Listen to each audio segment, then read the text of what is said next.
80 years ago, as the world emerged from the devastation of the Second World War, the United Nations was founded. The Pacific witnessed some of the most intense battles of that conflict, and our islands and peoples bore deep scars from that global tragedy.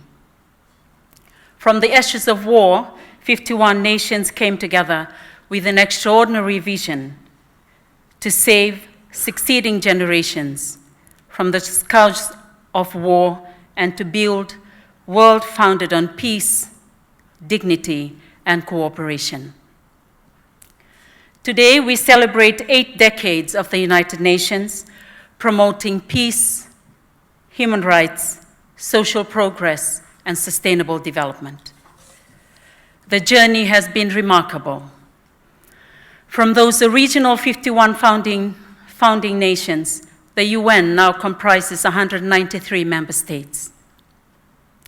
A transformation driven largely by the organization's historic decolonization efforts.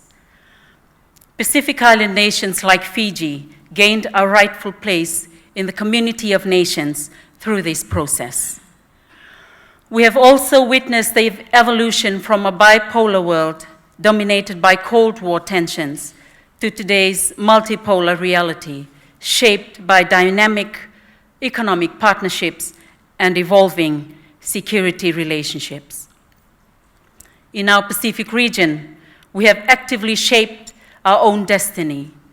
Our visionary leaders, including Fiji's founding Prime Minister and Tuinaiao, the late Ratusir Kamisesemara, established the foundations of Pacific regionalism. From the Council of Regional Organizations in the Pacific, or CROP agencies, to the Pacific Islands Forum, we have built structures that enable us to speak with unity and strength on the global stage.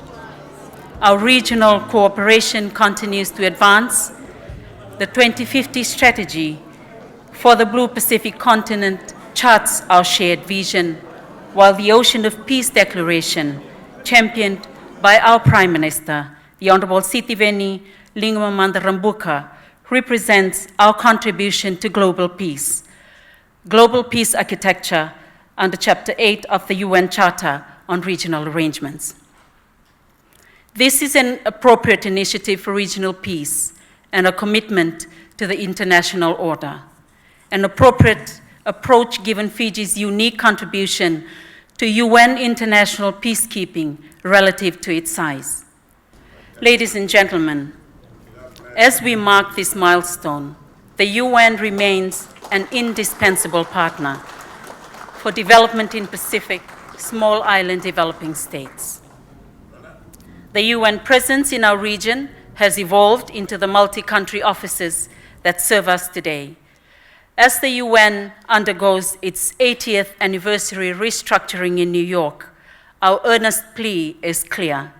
Fiji and the Pacific need a strong, appropriately resourced UN presence that responds effectively to the unique development challenges we face. Fiji's commitment to multilateralism is unwavering.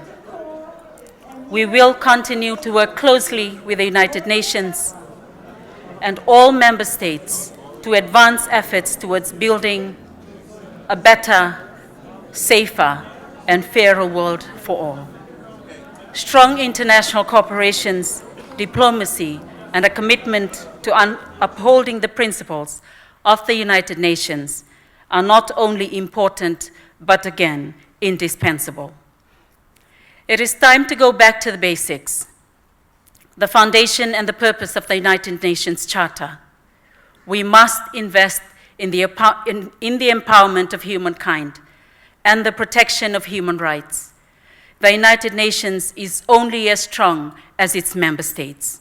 Ladies and gentlemen, I wish to close this evening to repeat the sentiments shared by our Honorable Prime Minister at the United Nations General Assembly last month, and I quote, "What hope do we have for the next 80 years if we lose our principles?